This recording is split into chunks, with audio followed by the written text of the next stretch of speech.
Well, good morning and welcome back to CityLine. With me, I have the Tacoma Refugee Choir. And if you don't know about the Refugee Choir, well, buckle in because you are in for a great segment. Please join me in welcoming their Executive and Artistic Director, Erin Guinup. Welcome back. Thank you for having us back. It's great to have you back. I would have you on like all the time. I would love it. I would love that. Absolutely. It's always fun to chat.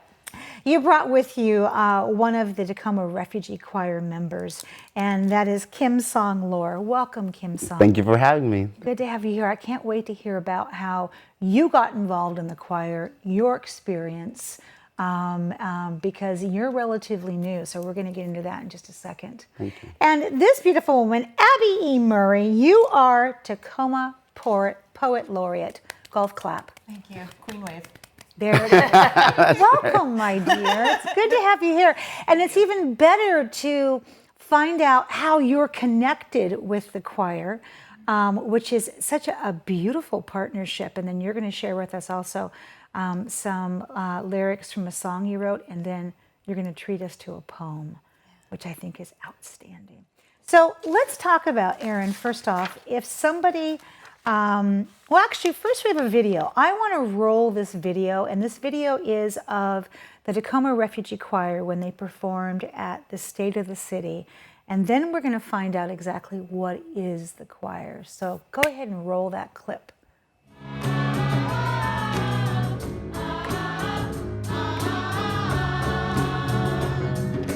We can work it out. He's the hermit, right the wrongs. We help each other grow, and that's what makes us strong. We find a way to help us all belong. We will raise hope with our united trophy. Join us already doing something. Sing loud for those who are afraid. Make up the pieces that are shattered. Lift up each other when we gather. Make something new and what remains,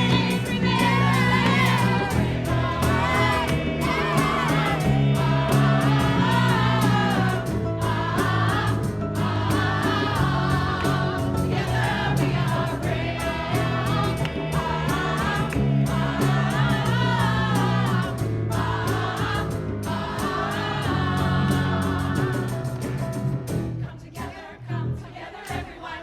Come together, everyone. Come together. Wow. Okay, wow. So that begs the question, what is Tacoma Refugee Choir? The Tacoma, isn't that fun though? Amazing. It is the funnest project I've ever done. It's so much fun because we're bringing together refugees, immigrants, and community members to share a message of hope and of welcoming. And there's something magical that happens when you bring people from diverse backgrounds together.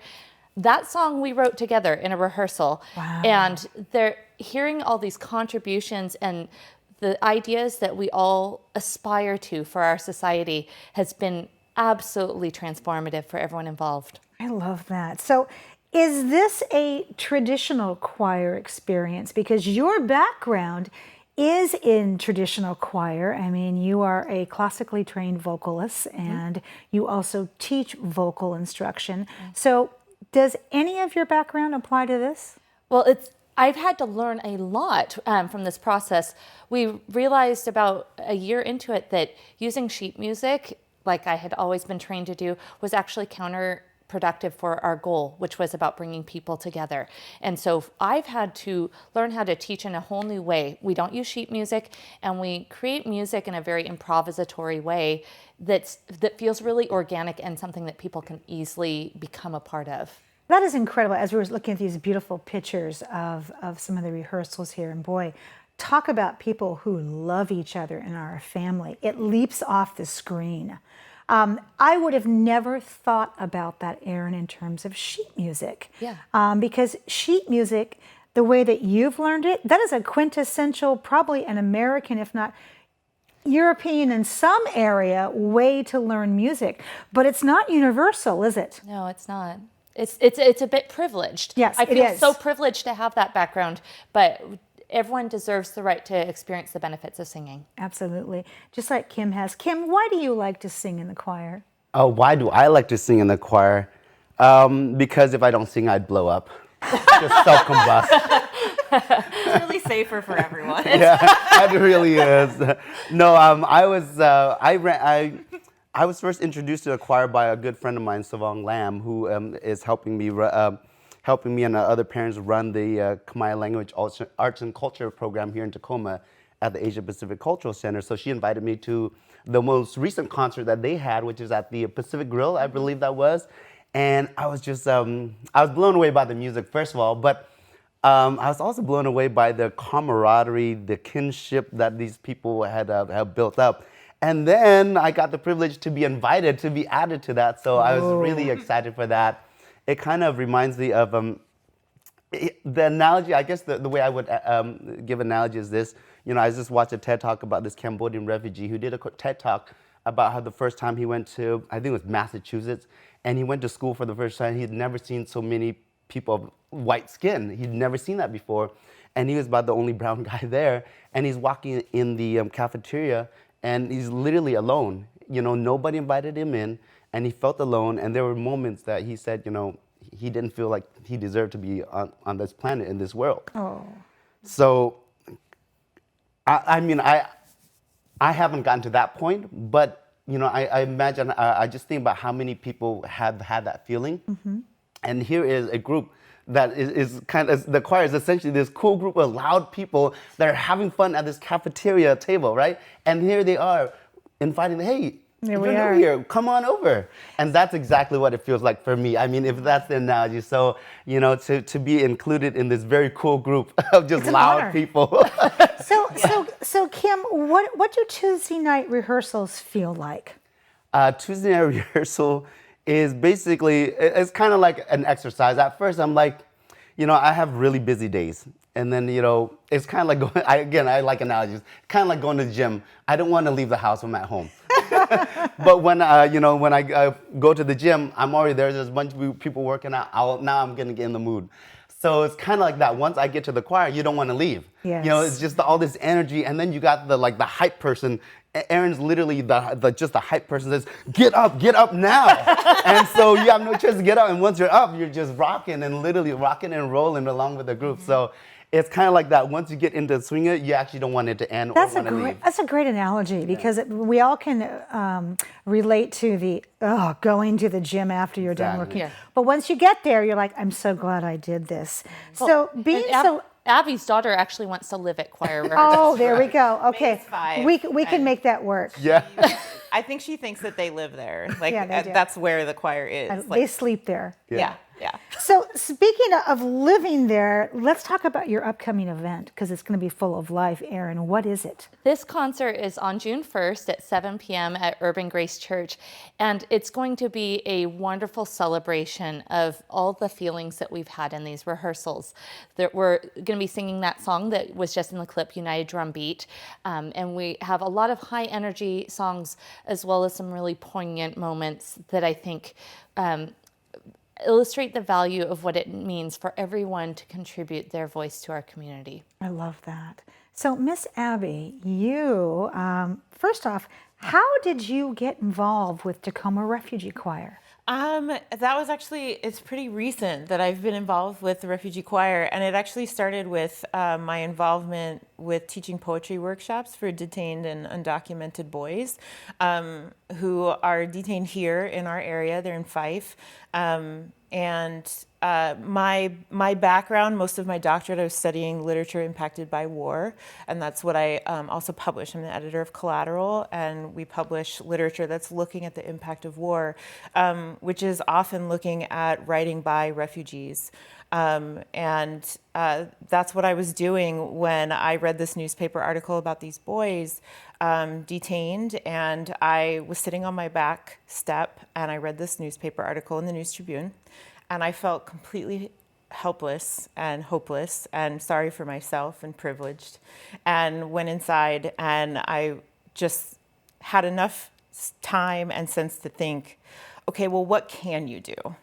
Like, you feel like you can't do anything right now, and these families are being separated at the border. Yes. You feel like you have nothing to give.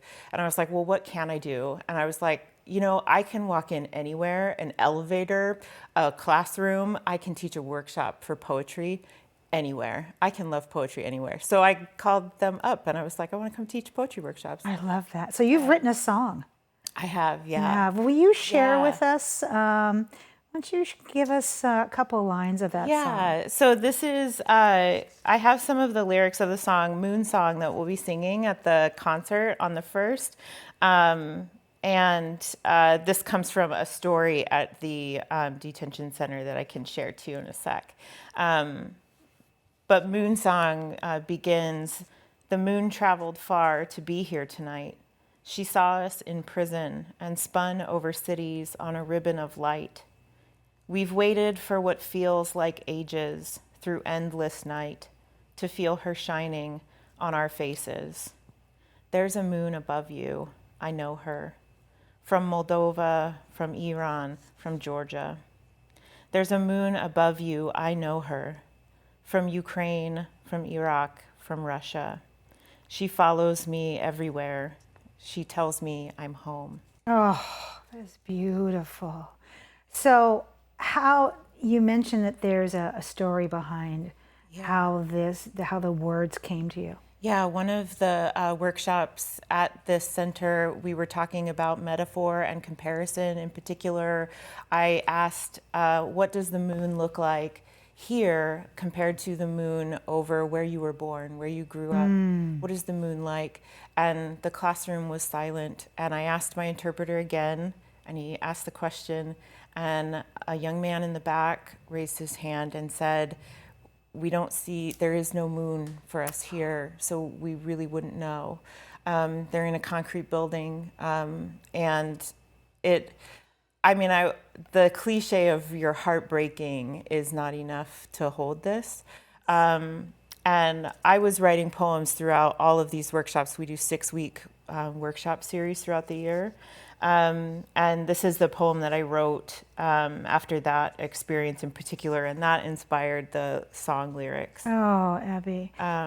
Abby, you have a poem that you're going to read to us because you are Tacoma's Poet Laureate. We are so fortunate to have you. And I want to have you back separately to talk about your journey. But what poem do you have for us? This is called New Moon. When you ask the boys detained in a tiny prison behind the window and door factory to compare the moon over Honduras to the moon over the United States, they will tell you there is no moon for them here. Only air ducts fitted with bars and a courtyard where they cannot walk past 3 o'clock. You will search the room for signs of illumination, comfortable as you are with the privilege of refusal. Fluorescent bulbs, a peephole staring in from a hallway, even the locked ceiling vent. There will be no fragrant light, no crystal, no shivering stars. You will picture the last moon you watched as it bloomed over your own open yard. A cat's eye moon, white blue, a moon you loved, but not enough. You will point where? Until you recognize it, this new moon that hangs so close to home, raw and bruised, the color of absence, of longing. Oh, Abby, thank you for that. Thanks. Goodness. Thank you for having me. Oh, so let's talk about how does the audience get involved in these last 3 minutes we have, Miss Erin? Exactly. So that's just so hard to follow. I'm not sure it is. Woo. Still recovering. It's still recovering, but I will say that's actually part of the beauty of this program is that we touch on these things. They're important to acknowledge, but then we also point out how we are not powerless against these forces that are negative. That the normal is, as Kimsank was saying earlier, is to be connected with one another. And so that's precisely what we're doing on June 1st. It's a free event. Everyone is welcome. And what we're asking you to do is come and be ready to participate. This is a concert, and we're going to show off the work we've done, but we're also going to get the audience involved. Kim's going to lead a song. They're going to be dancing. Oh, I love this. So come prepared to dance. Dance, Come sing along, prepared to sing. and to feel and to rejoice and to be committed to your community, to connect with one another and have a great time. It's love it's an that. absolute party. I love that. We'll have live band. It's going to be something memorable for sure. So outside of these beautiful concerts, and this is your 5th concert, by the way, congratulations. What an undertaking. How can people support this work? Attending is one of the best ways that people can support, but we also are really reliant on our donors to help support this program. And people can donate at refugeechoir.org and or come to the event and leave a donation, or just simply continue to spread the word that it takes all of us in our community to make a community strong. It does. Oh, that is so well said. Speaking of that, who do we need to thank? Well, we're so thankful for all the people who have supported our choir in the past, and all the members of the choir who give their time every week to be welcoming and to serve one another. I love that. I want to say thank you to all 3 of you. You, Erin, this started out, I'm sure, as just a glimmer and a thought for you. And every year, I know you have said you wonder on that first rehearsal, who's back? Who's going to show up? And from what I can see, every year it gets stronger and better, and it's more and more of a family. So thank you for inspiring our refugees and our immigrants that they can have a home. They don't have to walk into that cafeteria by themselves. And Abby, for you, for your heart, for your vision, for understanding that we all share the same moon, but what happens when we can't see the moon? And that is where Kim comes in of, if I can't sing, I'm going to explode. And that's, singing is universal. So thank you to all 3 of you, to the people who we couldn't fit on the couch, and we'll see you at the concert. Thank you. You're welcome. Thank you. All right, after a quick message, we will have the Central District Association here to talk about the districts that they represent here in the city of Tacoma. You don't want to miss that. We'll be right back.